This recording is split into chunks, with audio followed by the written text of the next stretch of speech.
Have you ever walked into a large building in the middle of a hot day and wondered how this place is so cool? Outside it is 35 degrees Celsius. Inside it feels like 24 degrees. That is not magic. That is a chilled water system. And today I'm going to show you exactly how it works step by step. I design chilled water systems for factories and commercial buildings every day. So let me walk you through exactly how these systems work.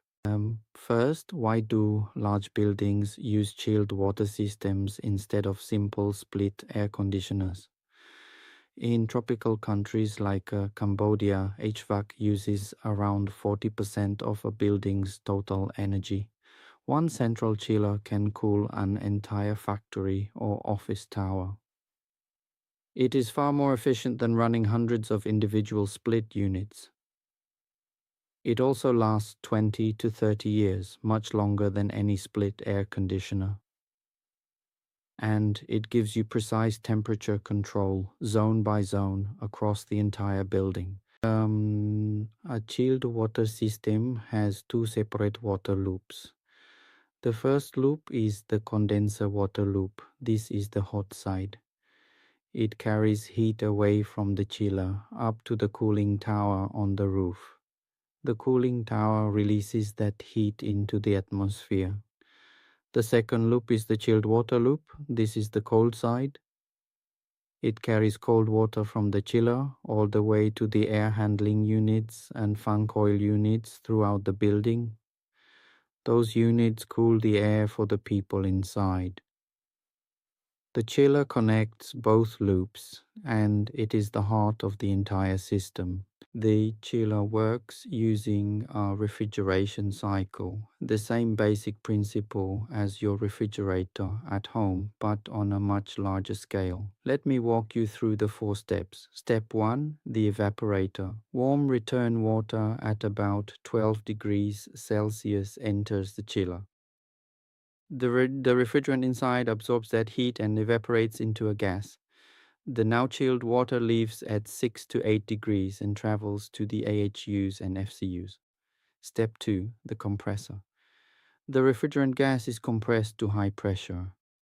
This raises its temperature significantly. Step 3, the condenser. The hot refrigerant now releases its heat into the condenser water coming from the cooling tower. The refrigerant cools down and becomes liquid again. Step 4, the expansion valve. The refrigerant passes through the expansion valve.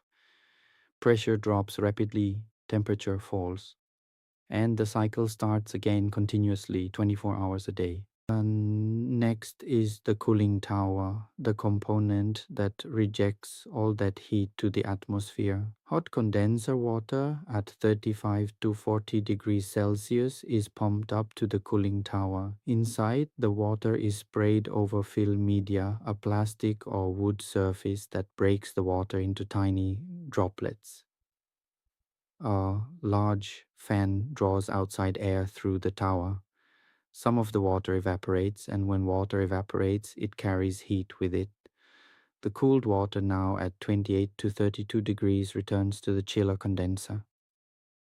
In Cambodia, we mount cooling towers on factory rooftops or in dedicated outdoor plant areas. They need regular cleaning and chemical water treatment every month to prevent dangerous bacteria. Pumps and pipe work are the blood vessels of the chilled water system. They move everything around the building. We have 2 sets of pumps. The chilled water pumps circulate cold water from the chiller to all the AHUs and FCUs. The condenser water pumps circulate hot water between the chiller and the cooling tower.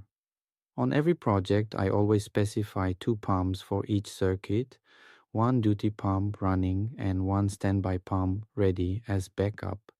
If the duty pump fails, the standby switches on automatically. The system never stops. For pipe sizing, I use hydraulic calculations. Water velocity in distribution pipes must be between 1.0 and 2.5 meters per second. Too slow and heat transfer is poor. Too fast and you get noise and pipe erosion. And all chilled water pipes must be insulated, usually 25 to 50 millimeters of Armorflex foam insulation to prevent condensation and heat gain. Once the chilled water reaches the terminal units, it is finally converted into cool air for the people inside. There are two main types, the AHU and the FCU. An AHU air handling unit handles large volumes of air. We are talking 5,000 to over 100,000 cubic meters per hour. AAHUs are installed in dedicated plant rooms or on rooftops, not inside the occupied space. They contain filters, a cooling coil, a fan, sometimes a heating coil, and controls. We use AHUs in factories, large open-plan offices, hospitals, and shopping centers. An FCU fan coil unit is much smaller, typically 200 to 2000 cubic meters per hour. FCUs are installed inside the room itself as ceiling cassettes, wall units, or concealed above the ceiling. They contain just a cooling coil and a fan, much simpler than an AHU. We use FCUs in hotel rooms, individual offices, server rooms, and small zones. Before I finish, let me share the key design numbers that every chilled water engineer must know. We use these in our hydraulic calculations on every single project. Chilled water supply temperature 6 to 8 degrees Celsius. Chilled water return temperature 12 to 14 degrees. That 6-degree difference is called the delta T. Condenser water supply 28 to 32 degrees. Condenser water return 35 to 40 degrees. Pipe velocity between 1.0 and 2.5 meters per second. System pressure drop 150 to 400 pascals per meter. This is what we use to select the pump head. And finally, the chiller COP, coefficient of performance, is typically 4.5 to 6.5.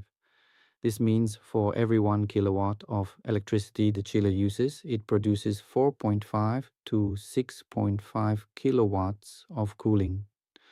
That is why chilled water systems are so energy efficient. So now you understand how a chilled water system works. The chiller removes heat using a refrigeration cycle.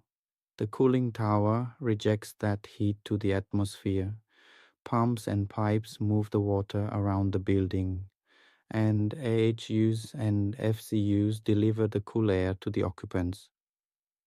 In my next video, I will show you how to actually size the chilled water pipes using hydraulic calculations based on a real project I am working on right here in Cambodia. You will not want to miss that one.